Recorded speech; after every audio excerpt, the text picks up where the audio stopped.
अगर मैं कहूँ स्वर्ग की सबसे सुंदर स्त्री जिसके एक नृत्य से देवता तक मोहित हो जाते थे, उसे एक ऋषि ने इस तरह श्राप दिया कि वो जिंदा होकर भी पत्थर बन गई। क्या आप यकीन करेंगे? और भी चौंकाने वाली बात यह है, रंभा निर्दोष थी।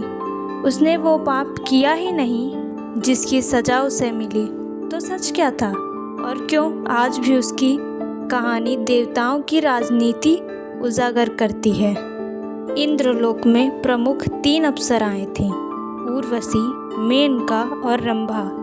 पर कहते हैं रंभा की सुंदरता सबसे अलग थी।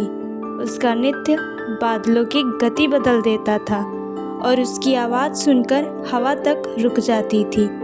देवता कहते थे रंभा वही नहीं नाचती जहाँ तकदीर खुद नाचती है। लेकिन सुंदरता के साथ उसे एक दान भी मिला था।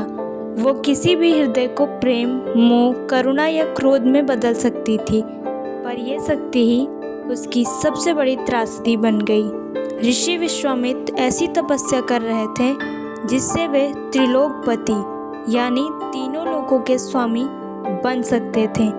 इंद्र डर गए क्योंकि जब भी कोई असुर, ऋषि या मनुष्य बहुत महान बनने लगता, इंद्र के सिंहासन को खतरा महसूस होता था। पहले मेनका को भेजा, फिर उर्वशी को।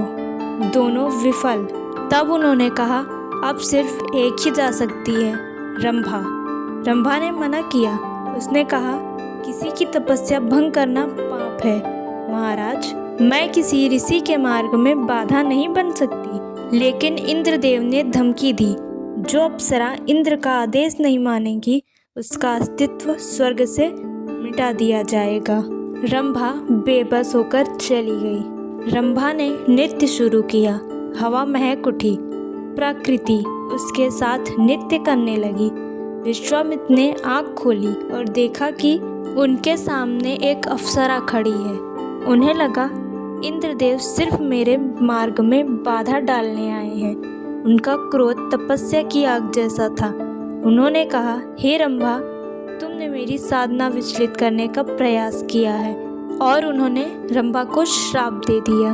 और बस रंभा वही स्तब्ध रह गई और उसका शरीर धीरे धीरे पत्थर में बदलने लगा।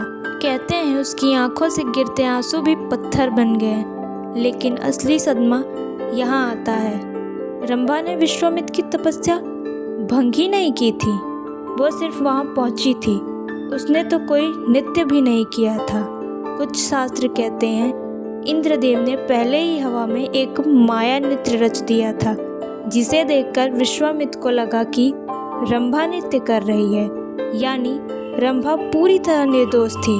और फिर भी उसे श्राप मिला। यह कहानी एक दर्दनाक मोड़ लेती है।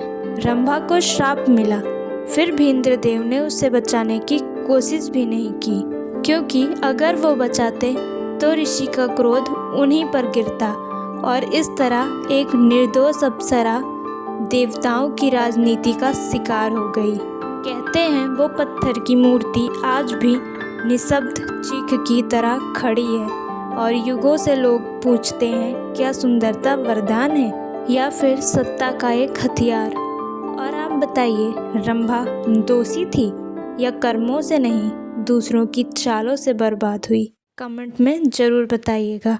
वीडियो को लाइक कर दीजिए और चैनल को सब्सक्राइब कर लीजिए।